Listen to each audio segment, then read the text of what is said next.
Hello, my name is Grace Katz, and I'm thrilled to be joining you today for this discussion about my book, The Daughters of Yalta, The Churchills, Roosevelts, and Harrimans, A Story of Love and War. And I love to begin just by looking at this photograph of the big three, Churchill, Roosevelt, and Stalin, with their military advisors behind them, because this is one of those iconic photographs of the Second World War, where you can see this often gracing the cover of textbooks or in history documentaries, and I think it's a really illustrative photograph just because of how exhausted they all look. We're here at the end of the war, February 1945. The Battle of the Bulge has just ended, and now the race is on to see which of the Allied armies will be the first to liberate Berlin. And with that brings many questions about the end of the war, particularly the end of the war in Germany. It's crucially important that the Allies decide now, before all three arrive in Berlin and it's the free-for-all, what will happen to Germany once the war is over. Will it be allowed to remain one united nation, or will it be broken up into a group of smaller states in hopes that they can't rise up as a belligerent for a third time in half a century? Also, crucially important to the future of Europe, especially to Winston Churchill, is the fate of Poland and Polish sovereignty and democracy. Britain went to war in defense of Polish sovereignty from the outset, and he doesn't want to look his Polish colleagues who've been in exile in London ever since in the eye and tell them they were not able to secure the very thing that they went to defend when the war first started. Stalin, meanwhile, has some other ideas when it comes to Poland. He is paranoid about his own national security and looking at the flatlands of Poland and Ukraine, which have been the pathways of invasion for enemies dating back to the Napoleonic era. He wants to make sure that because of the absence of any kind of natural barrier on his western border, that he has friendly neighbors surrounding him. And friendly neighbors, of course, means having a government in Poland that's going to be sympathetic to the interests of the Kremlin. Roosevelt, meanwhile, is a little bit more focused on the Pacific, where the war has not advanced quite as far. Iwo Jima has not yet happened, and Roosevelt is looking at the potential need for the ground invasion of the Japanese home islands, which could lead to the deaths of 200,000 American soldiers. They don't yet know if this new weapon, the atomic bomb, will be an option, and so Roosevelt wants to bring Stalin into the war against Japan in exchange for territorial concessions in order to save as many American soldiers' lives as possible. Also incredibly important to Roosevelt are these thoughts of his own legacy, of what he wants to leave as his project with which he leaves the world at the end of the war. He has always long admired Woodrow Wilson, but he really wants to succeed where Wilson failed at the end of World War I with the League of Nations, and to create an organization dedicated to lasting peace, this Organization of United Nations, which he doesn't believe will secure eternal peace, because that's somewhat of a too lofty ambition, but at least peace in Europe for 50 years. And he knows that the only way to do this is by bringing the Soviet Union into the agreement for this United Nations project, and so he needs to work with Stalin to negotiate on a number of fronts.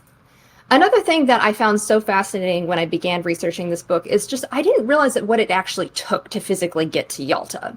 And if you look at a map and you can see the distance between these places, it is quite an ordeal to get there, and it involves the kinds of security risks that no advanced team today would ever allow their principal to undertake. Stalin is very afraid of flying, but of course he doesn't tell his allies this. He instead says that it's bad for his health to fly, and his doctors advise against him. So if they want to meet, they have to come to him, because he is actually afraid of leaving his security apparatus of the Soviet Union. And Roosevelt and Churchill recognize that the concessions that they need from Stalin are greater than those that he needs from them. And so if they are going to meet in person and they believe that these are issues that have to be hammered out together, they're going to have to go to the Soviet Union to meet with him on his own territory. For Churchill, this involves flying first 1,300 miles from Britain to Malta, where he's going to rendezvous with FDR, who's been traveling in a destroyer convoy across the Atlantic Ocean, and this journey takes a week. They're still sighting enemy U-boats, so it is not at all safe. And then the two of them have to fly a further almost 1,400 miles from Malta over enemy-occupied islands, where there are anti-aircraft units that actually shot up the tail of one of the advanced planes headed to Yalta. When they finally then arrive in the Crimea, on an airfield that is a runway that is far too short for the kinds of planes that they're flying, making it quite dangerous. And then they have to drive another 8 hours over battle-scarred roads, sometimes at no more than 20 miles an hour, before they finally arrive at their final destination, Levadia Palace. Lavadia Palace was once the summer home of Tsar Nicholas II and his family, and it really was a family retreat away from the pressures of court life and the pressure of being in the spotlight. And here the Tsar and his children would swim, play in the ocean, play in the sea, play tennis, ride horses, and Tsarina would engage with the local community and sell her own needlework at the local bazaar. But of course, all this changed in 1917 with the Russian Revolution, when the Romanov family was brutally murdered and the Soviets took over, including nationalizing this beautiful summer home of the Tsar. They turned it into a rest home for favored Soviet workers who needed recuperation and relaxation. But Lavadia Palace changed hands again once the war broke out and the Nazis invaded the Crimea, and they pushed out the Soviets and decided to use Lavadia Palace as their own Crimean headquarters. Lavadia Palace then changed hands again once the Soviets finally pushed the Nazis out several months before the Yalta Conference. But the Nazis stripped the palace of everything that they could carry on their way out. They took all of the furniture, all of the art, the dishes, the draperies, literally down to the doorknobs, which they could strip out and use as scrap metal. And the Soviets have a Herculean task ahead of them from the time that they decide just 3 weeks before the conference that this is where the three delegations are going to meet, that they have to scramble and requisition items out of local homes and take what they can out of hotels in Moscow, like the Hotel Metropole, and cart these goods 1,000 miles south and quickly restock this villa. But of course, they're not able to eradicate every former resident of Lavadia Palace, these being bedbugs, who, despite a healthy dose of DDT, were tough little buggers, and they continued on and persisted throughout the conference, much to many chagrin. Turning back to this photograph of the big three, you now have a little bit more context for why they look just so exhausted, especially after half a decade at war. But what I find so interesting at this photograph is looking at it in pair with another. And you can see almost the exact same scene, but from a slightly different angle. And you can see the big three and their military advisors, but then off to the side are two young women. These photographs were taken just a few moments apart. And these two women that you can see in the frame are Sarah Churchill, the 30-year-old daughter of Prime Minister Winston Churchill, and Kathy Harriman, the 27-year-old daughter of the American ambassador to the Soviet Union, Averil Harriman. Not in this frame, but in a newsreel image of the exact same scene, just outside of the scope of this picture, is the third daughter, Anna Roosevelt, the daughter of the president, and she was 38 years old. And what I think is so interesting about this photograph is that you realize of all the individuals that these leaders could have brought with them to serve as their aides at this vitally important moment on the precipice between World War and Cold War, what was it that was so unique about their daughter's skills and abilities that made them the perfect partners to be with them in this incredibly important moment? And perhaps more interestingly is also, we have these leaders who we have a tendency to put on a pedestal to the extent that they almost become more than human. And we lose an ability to kind of understand their lives in a way that is even remotely similar to our own. But at the end of the day, they're just someone's dad.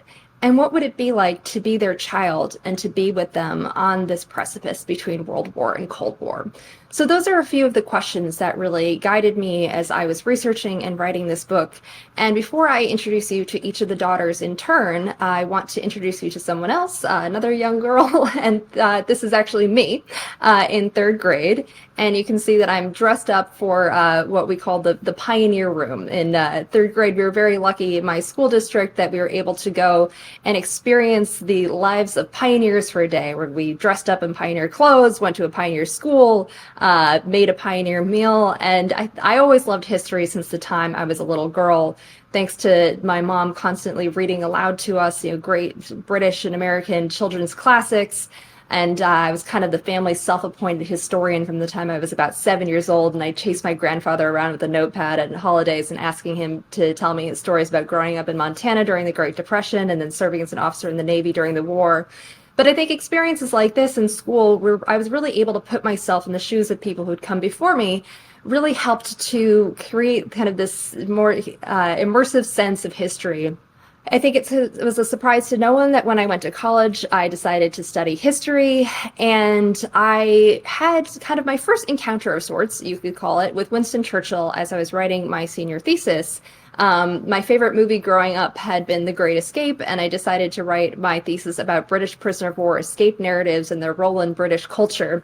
And what I didn't realize when I started this project was that Winston Churchill had actually written the first of what we think of as these great stories of escape, about his own escape from a Boer POW camp during the Boer War in 1899 when he was just 24 years old. And it was the story of his thrilling escape that really launched him to fame and jump-started his political career. This photograph was taken the morning that I turned in my thesis, and I checked out about 125 books, which my roommate, who never went to the library, thought was hilarious. So she decided we had to take a picture. And I was very fortunate then to be able to continue with history and have a second encounter, kind of unexpectedly, with Winston Churchill when I went to Cambridge to do my master's in history. And for someone who loves history, there's really no better place to be surrounded and immersed in it than somewhere like Cambridge. And while I was at Cambridge, this very idyllic and pastoral place that really gives such fruit for the imagination, I was studying British counterintelligence practices during the First World War. And what I didn't realize then was that Winston Churchill had actually helped to oversee and really lay the foundations of a lot of kind of early national security and counterintelligence practices in his capacity as Home Secretary during the First World War. But like so many people, I thought that my history degree might not be kind of immediately what I was using for my career. And like many of my classmates, I decided that the thing I should do was move to New York and try my hand at being a financial analyst. So I traded in the idyllic pastoral scenes of Cambridge for the hustle and bustle and traffic of New York City, which was just a little bit different and slightly jarring. But what I couldn't believe was that when I arrived at my office in Manhattan, was that in the lobby of the office was a bookstore called Chartwell Booksellers, which was actually named after Winston Churchill's country home. This is, a number of funny things here in a row. Churchill, Churchill, Churchill. And I immediately fell in love with this bookstore, and on afternoons when I just needed a break from the Excel modeling, I would say I was going downstairs to get a coffee, but I'd really be wandering into the bookstore, and I got to know the owner. And through the owner of the bookstore, I ended up meeting members of the Churchill family and this group called the International Churchill Society, which was having a dinner across the street from my office featuring Madeleine Albright. And I wanted to hear Secretary Albright speak, and I volunteered to say, I'd happy to check coats or show people to their table. And I said, no, we're just excited to have a young person excited about history come to the dinner. So I got to go and hear Secretary Albright and meet this International Churchill Society, which is made up of scholars and academics, but also professionals of all walks of life that really want to encourage people to engage with history and foreign policy and public service, kind of in the spirit of Winston Churchill. It was right around the time that I met the Churchill Society and the Churchill family that they were opening the papers of Winston Churchill's middle daughter, Sarah, to outside researchers for the first time. And they asked if I'd be interested in writing an article about them. And I said yes, just thinking this would be a fun way to stay engaged with history and do a little bit of writing. Meanwhile, I was beginning the process of applying to law school. But I thought this would be a fun project and a chance to go back to Cambridge, where the papers were stored at the Churchill Archive Center. And so I said, yes, of course, I'd love to do this. I didn't know very much about Sarah Churchill, but I was excited to learn more about her, especially because I had had an encounter of sorts, you could call it, with Sarah from the time I was a little girl. Because my family goes to the cloister in Sea Island, Georgia every summer. We've been going there since I was a baby. And on the wall of the lobby of the cloister is this beautiful photograph of Sarah Churchill on her wedding. She had actually eloped there with her second husband in 1949. And I'd walked past this picture of Sarah so many times since I was a little girl. And I'd always stopped and wondered, what would it have been like to be the Prime Minister's daughter? And here was my opportunity to find out. If anybody is familiar with Sarah Churchill today, it's usually that she had been an actress and a dancer, and she'd even starred in a movie with Fred Astaire called Royal Wedding. But what I became very quickly interested in was her relationship with her father and her work with him during the Second World War. Sarah and her father were very close from the time she was a little girl, and I think she was the most like him in temperament and spirit of all of the Churchill children. And a lot of this closeness that she had with him was fostered from the hours that she'd spend with her father in the garden of their home Chartwell in Kent, where he would be outside engaging in one of his favorite pastimes, not painting, which was one of his, but this one in particular was bricklaying. And Sarah would be out there with him, kind of as his assistant, helping him mix the cement, handing him bricks, maintaining the plumb line to make sure it was all straight. And through these hours that they'd spend together as he was relaxing, building brick walls in the garden, Sarah felt that she came to really understand her father's mind and the way that it worked. She would say that felt she could walk in silent step with him, where even if he wasn't speaking, she knew implicitly what he was thinking and could follow along. Sarah, however, having this temperament like her father, really wanted to make her own way in the world. And at that point in time, for a woman of her position, there were few career opportunities open to her. She wouldn't have considered going to university or pursuing a career in politics herself. But one of the things she thought that she might do was become an actress and dancer. And so she was decided to forge her own path this way. And you can imagine that many people, many fathers, parents in a similar position might be horrified at the idea of their daughter going on the stage. But Churchill actually, I think, was somewhat broken in by his own mother, the American debutante Jenny Jerome, who was a bit of a notorious character. She was rumored to have had scores of lovers.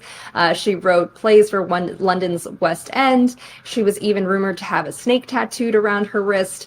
And so the idea of one's daughter becoming an actress seemed rather tame by comparison. However, Sarah quickly fell in love with the star of her first show, a man named Vic Oliver, who was considerably older than she was and divorced, and also an Austrian citizen, which made Winston very concerned as he was looking at the winds of war brewing on the continent. Sarah, however, was in love, and so she and Vic Oliver decided to elope to New York, and they got married, but unfortunately the marriage quickly broke down, coinciding with the outbreak of war and Sarah's father becoming prime minister. In order to do her bit for her country and really recapture her sense of identity and purpose, Sarah decided to join the women's branch of the Royal Air Force, or the WAFs, and she became an officer in the Aerial Reconnaissance Intelligence Unit, where she would take a look at photographs that had been taken by recon pilots thousands of feet in the sky and make intelligence assessments based on these photographs, looking at fields where grass had been trampled and trying to determine, was this an enemy troop movement or just some cows that had been grazing, or looking at enemy harbors and determining what kinds of ships they had there based on the kind of shadow that they cast. One of my favorite stories about Sarah and Winston comes from her work as a WAF. One weekend, she drove a motorcycle home from her base nearby to be with her family for the weekend. And when she arrived, she immediately went upstairs to see her father, where he was meticulously brushing the 2 or 3 hairs that remained on the top of his head. And he said to her, at this very moment, "Go sailing towards the Mediterranean, 542 ships. This is the beginning of Operation Torch, the invasion of North Africa." And Sarah said, "Actually, Papa, I believe it's 543 ships. And he said, "How do you know that?" And she said, "Well, I've only been working on it for weeks." And he thought that this was very cheeky. And he said, "Well, why didn't you tell me?" And she said, "Well, Pa, I do believe there's something called security." And so Winston was charmed and delighted and very proud of his daughter. So he went downstairs to boast that evening to the guest of honor, who happened to be none other than Eleanor Roosevelt. Eleanor was similarly very charmed by this pride that Winston had in his daughter, and she in turn told the press the story that Winston related at dinner. Sarah got back to her base after her weekend to be hauled into her superior's office, and they demanded to know who leaked this to the press, who told Mrs. Roosevelt. And Sarah could only say, "I'm so sorry, but it was my father, the prime minister, and there was really nothing anyone could do about it." Early in the war, Winston and Clementine Churchill had decided that when Winston traveled abroad, that someone should go with him from the family to serve as a protector and confidant of sorts. And around this time, Winston and his allied partners, FDR and Stalin, were planning their first meeting together at Tehran in late 1943. And when Churchill just looked around and decided who he should bring with him, he decided that Sarah would be the perfect choice to accompany him. She, of course, as an officer of the military, understood the military implications of what were at stake. But also as an actress, she had this, a real knack for diplomacy, because acting and diplomacy actually have a number of shared characteristics, kind of being able to deliver a subtle, nuanced message. And as a kind of an unofficial diplomat, she was in an interesting position where she's not a member of the official delegation like someone from the Foreign Office or State Department, but she speaks with the weight of her father behind her. She also was a beautiful writer, and Winston knew that at the end of the war, he would likely want to write his memoirs of what had transpired as he had after the First World War. And Sarah's letters home to her mother, which really capture the detail outside of what's happening outside the official negotiations, would be so useful to Winston as he was compiling his memoirs later. And of course, this implicit understanding that she had of the way that her father's mind worked, where you need someone that you can trust with every level of trust that you have in an environment like this, at this moment in time where the three allies are laying the plans for D-Day and opening the Western Front. And so for all those reasons, Sarah really was the perfect partner for him. At the conference at Tehran, Sarah carried out her daughter diplomat duties with aplomb, and several other people took notice of just how valuable a daughter diplomat could be. And one of these people was Averell Harriman, who had recently become the ambassador to the Soviet Union. Averell Harriman was one of the wealthiest men in America, I think the fourth richest man in America at the time, and he had an incredible business career before going into politics. He was the chairman of Union Pacific Railroad. He had shipping conglomerates, invested in manganese mines in the Soviet Union long before anyone was doing that. He owned Newsweek magazine, Brown Brothers Harriman, and he also founded the first American ski resort, glamorous American ski resort, Sun Valley, after Americans caught the ski craze following the Lake Placid Olympics, really as a way to encourage people to use his trains by giving them a destination to visit out west. Averell Harriman was a very dashing and glamorous man, and he had two daughters, Mary and Kathleen. Unfortunately, he and his wife divorced when the children were little, and he really didn't spend a ton of time with them as he was, always traveling around the globe chasing business opportunities. But after their mother died, when the girls were teenagers, he really came back into their lives in a much more full and interesting way. And he wrote to his daughters after their mother died and said, I know essentially that I'll never be a warm and fuzzy father. However, I do believe that we can become the best and finest of friends. And he made his daughters an interesting offer, very unique for a man of his stature and position at the time. And he offered his daughters an opportunity to become involved in his business world to whatever extent that it interested them. His older daughter, Mary, wasn't terribly interested, but his younger daughter, Kathleen, jumped at the chance to plunge headlong into her father's world. And one of the places that she did that was at Sun Valley. Much like Averell Harriman, Kathleen was an incredible skier and athlete. She was an alternate for what became the canceled 1940 Winter Olympics as a member of the American ski team. She was a crack shot, a great equestrian. And so this chance to be in the mix with her father and to have this grand adventure really appealed to her.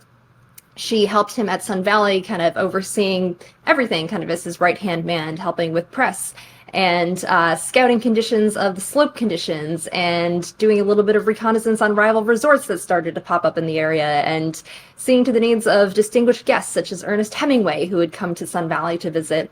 And the two of them just developed this really interesting working relationship and partnership where they were almost like business colleagues rather than father and daughter in a way. When the war broke out, Harriman, who had transitioned more of his professional life to government at the encouragement of his older sister, Mary Harriman Rumsey, who was one of the foremost women in the New Deal administration, other than Frances Perkins, Harriman had gotten involved during the New Deal. And when the war broke out and Roosevelt enacted the Lend-Lease policy to support Britain while the United States was still neutral, Averell Harriman was appointed essentially someone of the status of ambassador to oversee the Lend-Lease program in London. Harriman arrives in London in the middle of the Blitz and becomes very close with the Churchill family.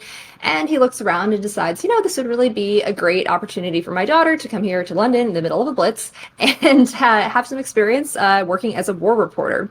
So he arranges for Kathy to come over to London, and she arrives just after the worst night of bombing of the Blitz, but she throws herself into her work, and she also becomes very close with the Churchill family, including Pamela Churchill, the Prime Minister's daughter-in-law, who's about her age, who's a lovely and vivacious and fun girl, and they become fast friends, but Kathy soon discovers that her father is in fact having an affair with Pamela Churchill.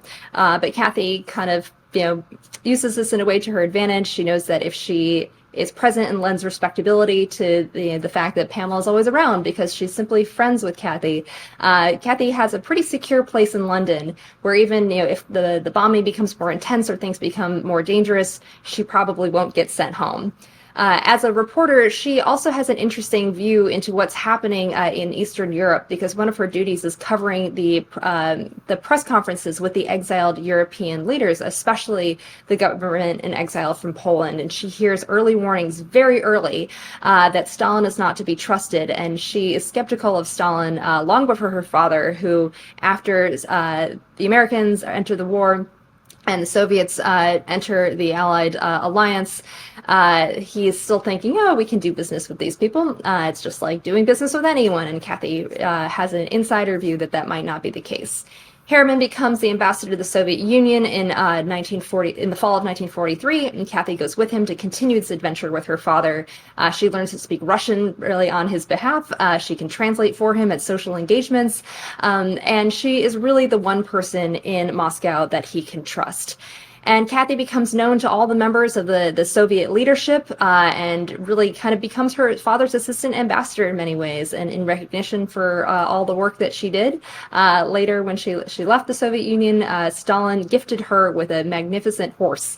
And you can see this in the picture of Kathy with her horse gifted to her from Stalin. When it comes time for the Yalta Conference, Harriman knows that Kathy is the person that he wants with him at his side because she can speak Russian. She can be an intermediary between the Soviet and American advance teams, making sure that everything is just so for the president's arrival. And he actually leaves her there in the Soviet Union to take care of this on her own while he flies off to Malta to rendezvous with Churchill and Roosevelt as they are making their way to the Crimea. And Kathy really is a force of nature there and carries out her duties, even though she's only 27 years old, and commands an incredible amount of respect from all parties involved. The third daughter was Anna Roosevelt, and I love this picture of Anna with her father because it's one of the few that we actually have of FDR and his children where he's standing, which is really interesting. But Anna was the oldest of the three daughters and the only mother among them.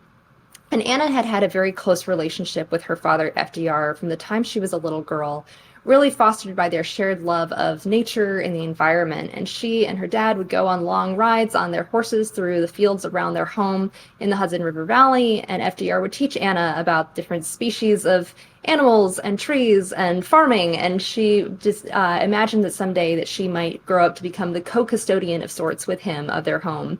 And of course, this all changed tragically when he was struck down by polio and became paralyzed. And suddenly this closeness that Anna had felt with her father was ripped away. And now he was surrounded all the time by doctors and nurses and political colleagues. And Anna was kind of on the outside looking in. Despite her parents ridiculing a lot of the debutante in society system of the day, they insisted that she be sent away to become a debutante, which she did not enjoy. And then she enrolled briefly at Cornell before leaving to make a rebellious marriage when she was just 20 years old to a man named Curtis Dahl. And unfortunately, despite having two children, the marriage broke down quickly, and Anna was on her own, but not too long. She soon actually fell in love again, but this time on the campaign trail with a journalist covering her father's first presidential campaign, a journalist named John Boettiger, who was actually a Republican. And so it just goes to show that even in times of partisan division, love perhaps can conquer all. And Anna married John Boettiger. They moved to Seattle. They had another baby, and they served as the editors of the Seattle Post-Intelligencer newspaper. When the war broke out, Anna's husband decided to join the army like so many other people and to do his bit, and Anna decided to move back home while he was away in the Mediterranean, and home, of course, at this time meant the White House.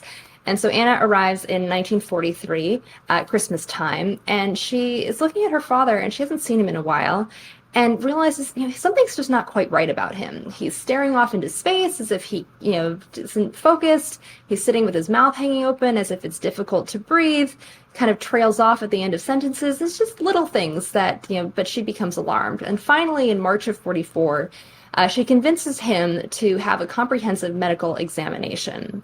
And the exam reveals that he is actually dying of congestive heart failure, which is a condition doctors have only just become able to understand. And there's really nothing that anyone can do for him other than try to make him relax and rest as much as possible, exercise and have a healthier diet in hopes of prolonging his life, just to make sure that he can see through the end of the war. But curiously, FDR never once asked the doctors what's wrong with him. He really doesn't want to know. And you can imagine, perhaps, you're trying to win the war, just the sense of your own mortality isn't something that you can grapple with. But unfortunately, the burden of understanding this falls to Anna, and it's Anna to whom the doctor confides, and she's the one who has to encourage him to make these changes to rest, which is incredibly difficult when you're president. She takes a lot of work upon herself, really becoming his gatekeeper, essentially, trying to look in his inbox at night to figure out what matters really need to be dealt with by him and what can be given to someone else, even kind of helping to decide who really needs an audience with the president and who can meet with someone else. And even, unfortunately, her mother, Eleanor, really isn't much help because she just can't come to bring herself to believe that FDR, who's always been full of energy, is not well. And so Anna shares this secret burden alone. But by the time January 1945, as FDR is preparing for the Yalta Conference, he knows that even though he's not sure exactly what it is that Anna's doing, that he can't get along without her. And so he writes to his friend Winston Churchill and says, if you're thinking of bringing your daughter Sarah to the conference again, I'm thinking of bringing my daughter Anna. So Anna finally gets a chance to recapture this closeness with her father by being the person that he relies on in the most important moments. And she also knows tragically that this chance to travel with him to Yalta and to be at his side is probably the last opportunity that she'll ever have to have this kind of, individual closeness with her dad that she has so long desired to have. And so it really is very bittersweet for her that it is a triumph, but it is also a tragedy. And while at Yalta, she has to continue to play this role as gatekeeper, making sure that he rests, that not too many people are trying to demand his time, including Winston Churchill, who she, kind of holds away at arm's length because even as well-intentioned as Churchill is, she knows that he can be quite exhausting, and her father might not see through to the end of the conference if she doesn't protect him. I love this photograph of the three daughters together because I think you get a sense of their unique personalities. You've got Sarah in her military greatcoat, Anna in the middle in a sensible tweed, and Kathy on the end in this very glamorous fur. And even though each of the daughters were brought to Yalta for different reasons that made them the perfect partners for their fathers at this moment in time, they really all share this role of daughter diplomats, which I think is such a fascinating role where, as I mentioned, they're not official members of the delegation like someone from the State Department might be, but they're able to go and speak with the authority of their fathers and visit places that their fathers can't, while they're locked with Stalin in the negotiation room, really duking it out over the future of Poland and the United Nations. They're able to go out into the Soviet countryside and to meet the people whose lives are being reordered by the conversations taking place at the conference table at that very moment, and whose lives had been pretty summarily destroyed by the war, and to be able to relate that back to their fathers, and also to be able to tread carefully and deliver subtle, nuanced messages that others might not be able to do. So it's a really interesting look at this role of kind of, the daughter diplomat and the role that family members play in the heights of politics. And I think it shines a bit of a light on the role of, we all have someone in our lives that we turn to in really challenging moments who are our first line of counsel, those that we go to seek advice, that we rely on implicitly, and we know we can't get along without them. And I think we each know in our hearts who that is. And I think for each of these men, their daughters very much serve that role. So it's exciting to shine a bit of a light on that.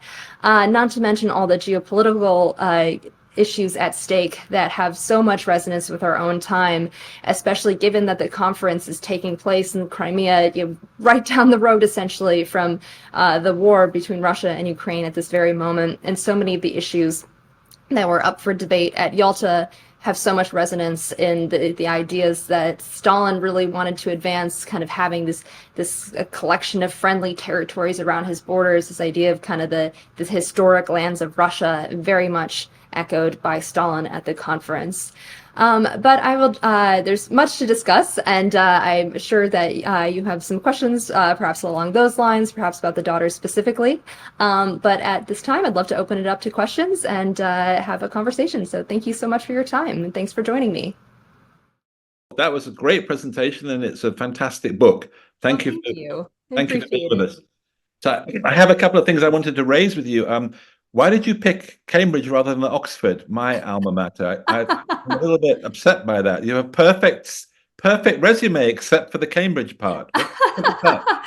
I'm so sorry about that. And I Yeah. did have the chance to attend one or the other, and I ended up deciding on Cambridge because I had the opportunity to work with David Reynolds at Cambridge, and that's really sold it for me. And the chance to go study at Christ College, which just has such an incredible legacy of historians, really was a perfect fit. But I wish I had had 2 years instead of one. And obviously at the place that wears dark blue. I'm even wearing the dark blue. See what a crazy guy I am. So We've got a little light blue underneath. Yeah. So David Reynolds, actually, I don't want to get too distracted, but David Reynolds is the author of Rich Relations, the book Rich Relations, about the US and British relationship during World War II. Yes, and a number of things. Yeah. Anyway, I just think for our audience, it's absolutely beautiful, fantastic book, almost as good as yours. So can I ask you, what exactly happened at Yalta? Oh, so many things happened at Yalta. Just try and compress it into a bite-sized chunk. So Yalta is really kind of the distillation of all of these issues that they know are going to have to be decided to create a stable, peaceful environment in Europe, especially at the end of the war. And it's kind of with the end of the war clearly kind of coming by spring, early summer, they really have to decide kind of who's going to be in charge of what when it comes to Germany. What countries that are currently occupied are going to return to their free and democratic state, which one Stalin is trying to pressure to come into the Soviet sphere of influence. And of course, kind of decisions about, looking ahead to the Pacific once the Europe questions are somewhat settled. Is Stalin, are the Soviets going to be involved in the war in the Pacific, agreeing to the terms of the Soviet Union joining the United Nations, and then a number of other smaller issues such as the repatriation of POWs. I mean, not small, but kind of, going from the kind of the national to the individual level. And so all of these issues are really up for the debate, and they are trying to make these decisions in an environment where they can see the end of one war, but in Europe, but the end of the war in the Pacific is really still a very large question mark. And you can see the fracturing also of the relationship between FDR and Churchill at this time, where their interests have started to diverge somewhat. And Roosevelt is looking at Britain, unfortunately, as essentially kind of having like mortgaged the empire to save the rest of the world in the early days. And the repercussions of that are that they have considerably less influence as the war is coming to a close. And FDR really seeing Stalin as kind of this partner of the future. And he hopes to cultivate the relationship with Stalin in a way that he has with Churchill. Unfortunately, that kind of personal, touchy-feely politics kind of style that served FDR so well in domestic politics and in forging a special relationship with Churchill just doesn't cut it when it comes to working with the Soviets.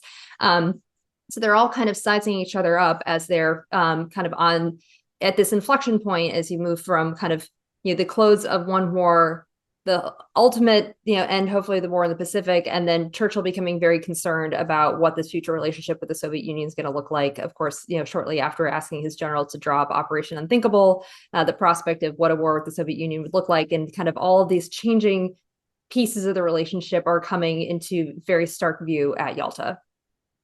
So in your research, did you come across anything that suggested or stated explicitly that Roosevelt was in no fit state to negotiate with one of the greatest mass murdering gangsters in all history? Well, he was incredibly sick at the time, and however, he didn't consciously know how sick he was, because he really kind of, there's this element of conscious avoidance where he never asks what's wrong with him.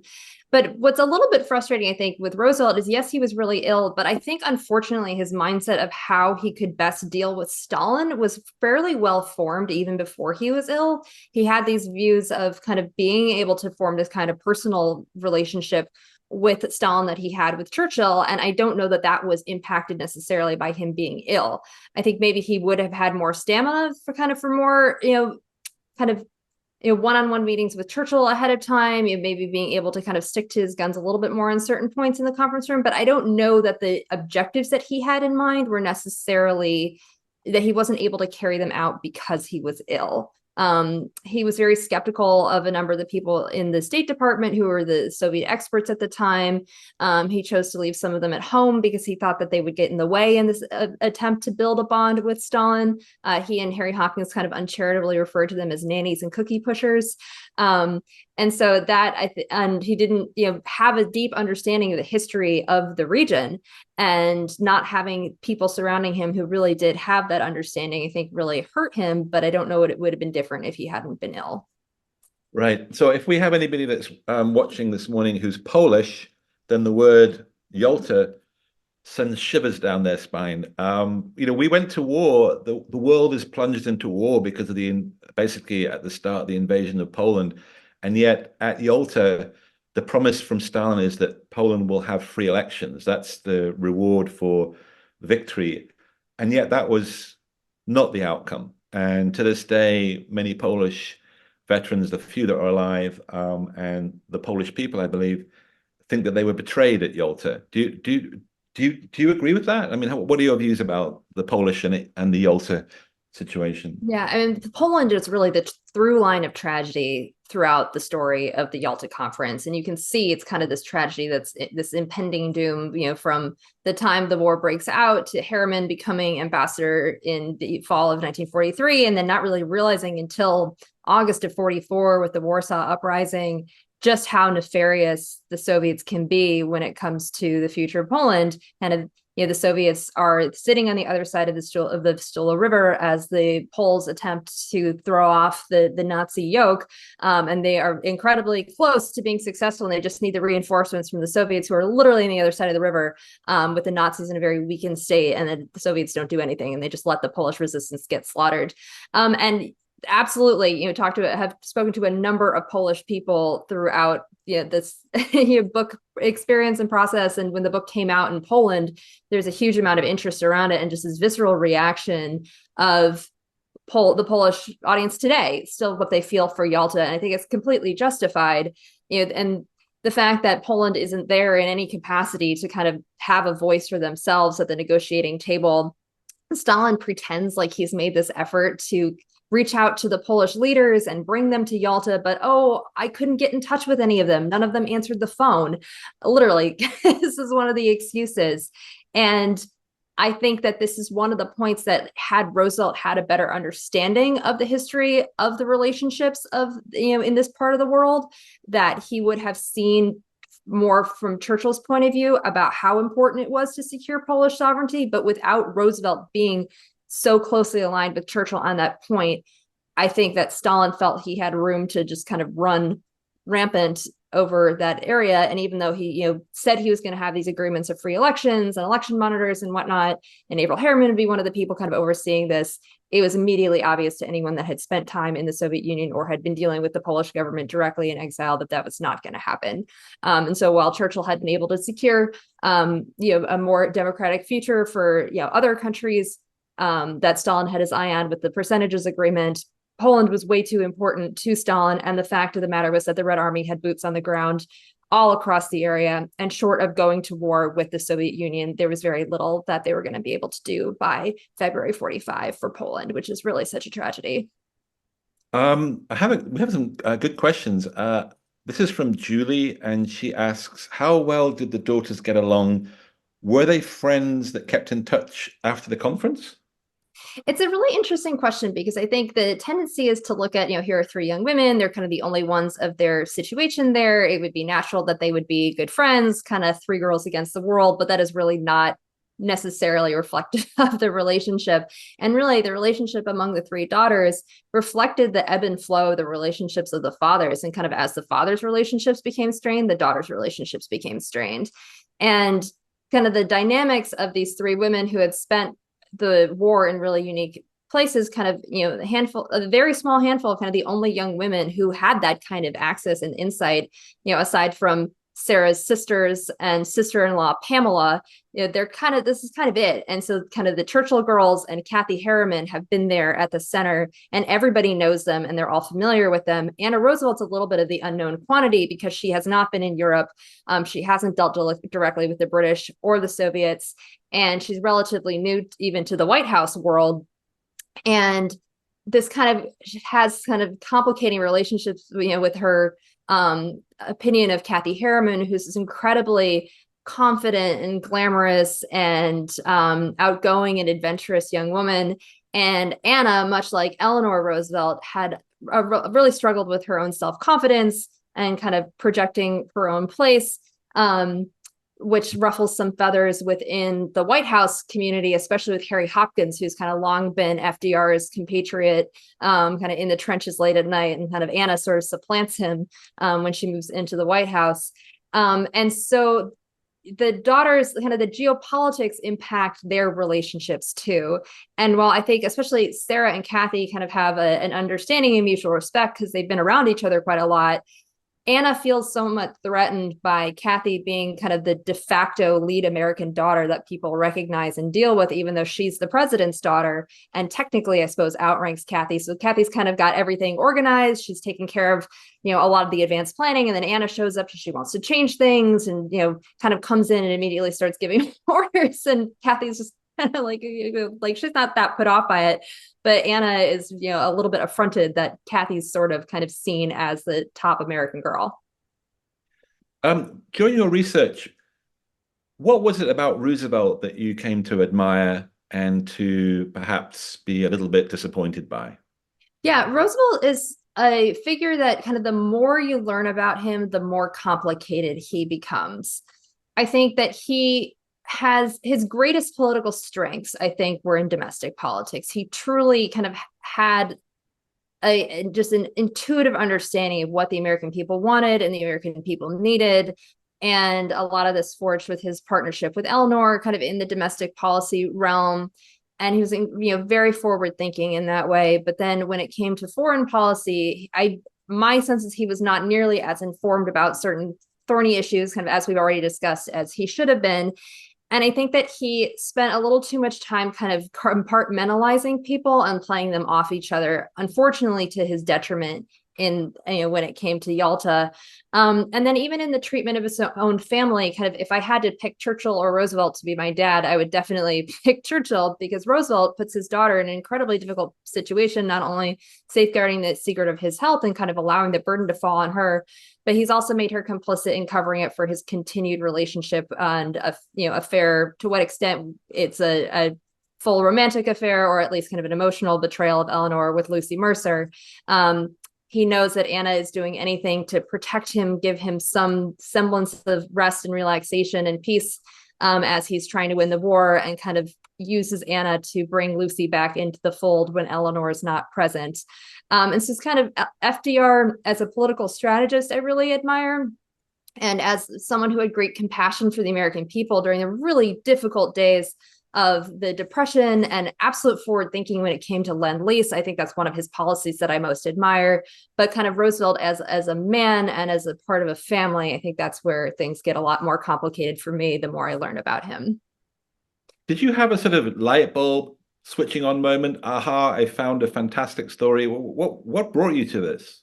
It kind of was a series of really fortuitous coincidences. Literally, was working in finance in New York, stumbled upon this bookstore that was in the lobby of my office, this bookstore that specialized in books by and about Churchill. When I couldn't in days when I knew, finance was not the career that I wanted to have forever, I'd kind of go take refuge in the store and, getting to know the Churchill Society and the Churchill family, and being asked to write this little article about Sarah Churchill's papers. And I thought that was kind of interesting. And I literally remember walking down the street, headed home from my office one Saturday when I had to go in, and talking to my mom on the phone, telling her about this dinner and kind of this opportunity to write this article. And she said, "You never know. These are the kinds of things in life that can sometimes take your life in a totally different direction that you never could have imagined." I think it's just a lesson that your mom always is right. So listen to your mom.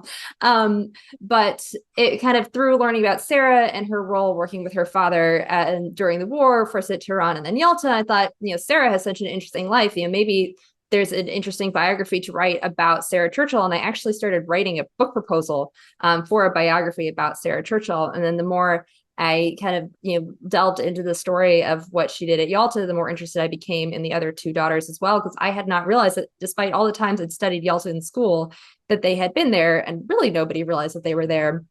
And through the Churchills, I ended up connecting with Kathy Harriman's family, and through them, the Roosevelt family. And it was just kind of one thing after another, kind of a snowball effect almost, where I felt like they were reaching out of history, kind of demanding their story be told. And I was very fortunate that they picked me.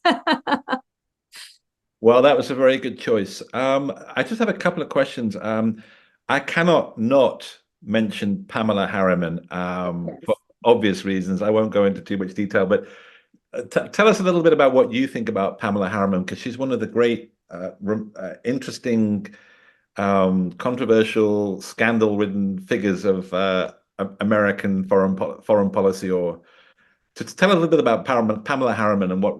Sure. So Pamela Harriman was, in her own mind, she wanted to be one of the great courtesans of the day. She knew exactly what she was doing, and she was no victim of the patriarchy. So I'll just start with that.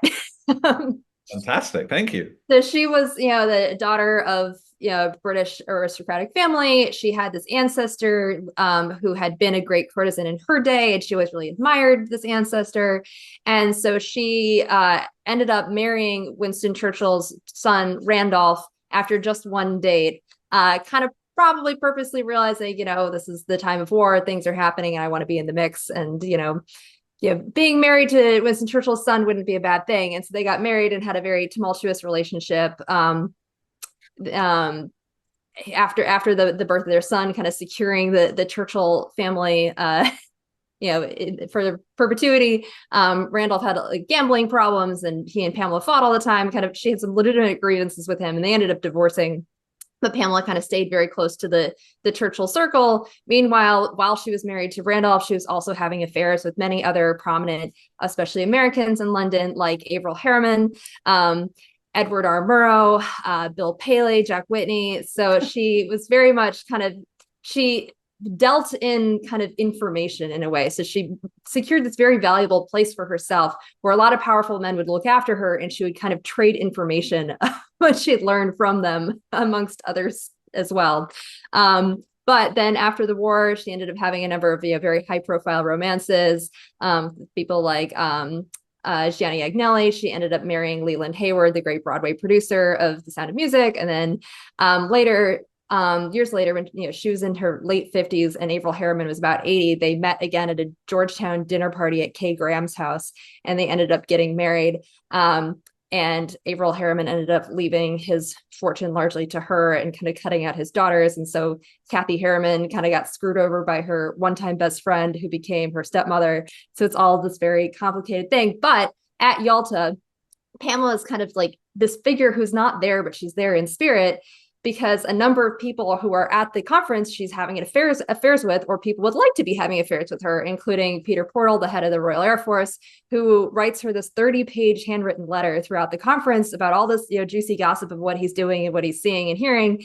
And he decides he wants to hand deliver the letter to her when the conference is over, as an excuse to see her, rather than sending the letter through the mail, which means that the letter didn't end up going through the censor because it was hand delivered. So then I, as the historian years later, have this juicy 30-page letter that's not blacked out from the censor, that then I can draw upon. So I suppose thank you, Pamela, and all your affairs, for this great paper trail that historians like me get to use now. Well, the book that you should have written is called Pamela at Yalta. It does seem like she's present, even though she's not there. We have time for one more question. So your book's important because when you look at the world today and what's happening in the Ukraine, by reading your book, what I came to understand was that we just really don't understand the Russian mindset, or rather the Soviet and now Putin mindset. That they are paranoid about a buffer between them and the West, and they have been for a long time. It's the route of invasion for Napoleon, for Hitler. What lessons can we learn today from reading your book about how to deal with this continued Russian paranoia?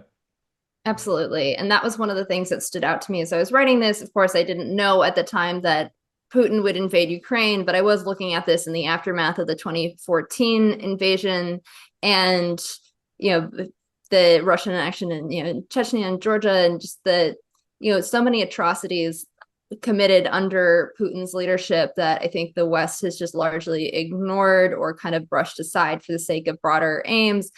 But the lesson for me is that going back to this, whether it's the Tsarist period, it's the Soviet period, modern Russia today, it is a very, very similar mindset of anybody who's in power. And one of the most interesting things I read was the travel diary, essentially, of the Marquis de Custine, who had traveled in Russia as this French aristocrat in the 1830s. And what he was writing about Tsarist Russia, you could have applied directly to Putin today. And the Russians, the Soviets, the Tsars, they tell us exactly who they are all the time. And there's a reason that this part of the world is always a flashpoint, that you have this area that has been literally run over like once a generation, as it's on the rim of warring empires, with the geography of access to warm water ports and this notion that the Russians feel of kind of, as kind of illegitimate as it is, that they should be in command of this region as it's their sphere of influence. And I think that people for too long discounted how much impact Russia could have on global affairs. Of course, focus on China, extremely important, Middle East, terrorism, kind of these are things that had been more kind of a pressing preoccupation for a lot of people in the kind of the foreign policy world. But there's nothing more instructive than going back and reading George Kennan's Long Telegram, where even if Russia is a weak power and they are a falling power, that kind of makes them even more dangerous. And the objective isn't that, we have to conquer this territory or be in charge of this, of the world by a certain date. It's kind of this perpetual project of seeking to exploit instability and cause chaos and distraction wherever possible to accrue more power to the Russian Empire, Soviet Union, what have you. And in the face of stiff resistance, they'll recede and seek out a new area of instability to exploit, and often through proxies. And you see this time and again. And I was not at all surprised when the invasion of Ukraine happened. And to me, it's just kind of, you have to understand Russian history, even a little bit of Russian history, to understand how, even if they're kind of militarily weaker than they would like to be, that doesn't mean that they don't have enormous catastrophic influence on the downside, especially for the neighbors right on their territory. And if you listen to the Polish people today, or kind of any of the former Soviet satellite states or part of the former Soviet states, it's just kind of like the lessons of the heartbreak of that time is just so palpable. Thank you. We're sadly running out of time. I mean, we could spend all afternoon talking about various things with you. I loved your book. Thank you for joining us. Well, thank you for having me. Please consider, now that you're a lawyer, consider becoming the future Secretary of State. We'd like a female Secretary of State that knows their history. Thank you so much. Please rejoin us at a future date, and I wish you all the best. Thank you. Thank you. Bye.